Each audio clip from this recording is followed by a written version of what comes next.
یقین یقین انسان کے پاس ایک ایسا ہتھیار ہے جس سے وہ بڑے سے بڑی مسئلے کو حل کر سکتا ہے، وہ جنگ جیت سکتا ہے، وہ ہر پرابلم ہر چیز کے اوپر اوورکم حاصل کر سکتا ہے اگر انسان کے پاس یقین، بھروسہ اور اعتماد ہے۔ میں آپ کو آج کل کے جو حالات ہیں اس کے حساب سے آج آپ کو بتاؤں گی کہ جس طرح ہمارا آج کل ڈاکٹرز کے اوپر اتنا یقین نہیں ہے، حالات اتنے زیادہ خراب ہو رہے ہیں کووڈ-19 کی وجہ سے، اور لوگ اتنے زیادہ کنفیوز ہیں وہ ویکسین لگائیں یا نہ لگائیں، میڈیسن یوز کریں یا نہ کریں، اس ٹوٹکے کو آزمائیں یا نہ آزمائیں۔ تو اس چیز سے نہ، اور ویسے اتنے زیادہ حالات ہیں کہ یقین اور بے یقینی کا عنصر ختم ہو گیا۔ صرف کووڈ میں نہیں، یہ ہماری ڈیلی لائف میں بھی یقین اتنی امپورٹنٹ چیز ہے، امپورٹنٹ ویلیو رکھتی ہے کہ اس کے بغیر ہم لائف میں کسی بھی موڈ کے اوپر ون نہیں کر سکتے۔ ایک اسٹوڈنٹ ہے تو اس کو یقین ہونا چاہیے کہ وہ اپنا گول اچیو کر سکتے ہیں، ایک بزنس مین ہے تو اس کو بھی یقین ہونا چاہیے کہ وہ اپنے بزنس میں یہ کامیابی حاصل کر سکتا ہے۔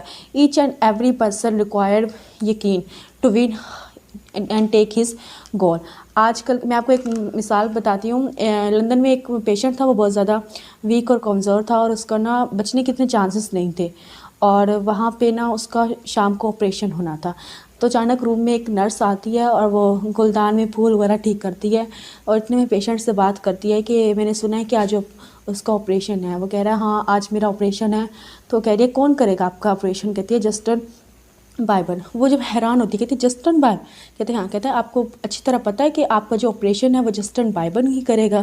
اس نے کہا ہاں۔ کہتے وہ جو مریض ہے وہ کنفیوز ہو گیا، اس نے پوچھا نرس سے خیریت؟ کہتے وہ بہت ہی اچھا ڈاکٹر ہے، اس نے ہزاروں آپریشن کیے ہیں اور وہ سب کے سب اس کے 100% کامیاب ہوئے ہیں۔ آپ تو بہت لکی ہیں کہ آپ کو جسٹن بائبل کے آپریشن کا ٹائم مل گیا۔ آر یو شیور آپ کو آپریشن کا ٹائم ملا؟ اس نے کہا ہاں بالکل۔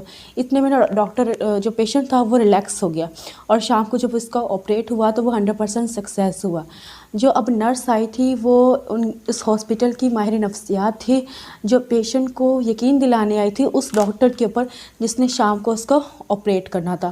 تو اس میں جو پیشنٹ کے لیے بھی تھا کہ وہ ڈاکٹر کے اوپر اعتماد کرے، یقین کرے، پھر اس کو اپنی زندگی کے لیے رسک لینے دے۔ تو اس کی جو آج کی میں نے ریلیٹڈ کروں آج کے کووڈ کے حساب سے، تو ہمیں اپنے ڈاکٹرز کے اوپر، اپنی میڈیسنز کے اوپر بلیو کرنا ہوگا۔ ایز اے مسلم تو ہم لوگوں کو اللہ پہ یقین رکھنا ہے، اللہ کے بعد ہم نے اس چیزوں کے اوپر بھی یقین رکھنا ہے جس سے ہمیں شفا ملے گی۔ اس کے بارے میں نے قرآن پاک میں تھی، یا اس کا مجھے یاد نہیں ہے، لیکن یہ تھا زمین پر ایسی کوئی بیماری نہیں ہے جس کو اللہ تعالیٰ نے شفا نازل نہ کی ہو، یعنی کہ زمین پر جب بھی کوئی بیماری آتی ہے اس سے پہلے اللہ تعالیٰ اس کی شفا نازل کرتا ہے۔ تو اس کی بھی یقیناً ویکسین جو ہے اس سے لوگ ریکور ہو رہے ہیں، جو میڈیسنز ہیں اس سے ریکور ہو رہے ہیں احتیاطی تدابیر اپنا کر۔ تو اس کے لیے بھی آپ لوگوں کو سب سے پہلے یقین ہونا چاہیے، جب آپ میں سے کوئی نہ کوئی خدا نہ خواستہ یا آپ کا کوئی قریبی اس موذی مرض کا شکار ہو گیا، تو سب سے پہلے آپ نے اس کا یقین مضبوط کرنا ہے۔ ہمارے امیون سسٹم سے زیادہ ہمارا برین سسٹم اس کا ریلیکس ہونا چاہیے کہ وہ اس بیماری کے ساتھ لڑ سکتا ہے۔ اور اس کے علاوہ اگر ہم اپنے حالات دیکھیں تو آج کل کے حالات ایسے ہیں کہ ویسے ہی انسان کے اندر اتنی بے سکونی ہے اور اتنی بے یقینی ہے کہ وہ آگے کیسے سروائیو کرے گا۔ تو اس کے لیے بھی اسے اللہ پہ بھروسہ رکھنا چاہیے کہ انشاءاللہ تعالیٰ جس نے یہ حالات پیدا کیے ہیں، جو یہ حالات لے کر آیا، وہ اس کے اچھے حالات بھی لے کر آئے گا۔ تو ایچ اینڈ ایوری تھنگ میں آپ کو یقین کے ساتھ موو آن کرنا ہے۔ Thank you so much.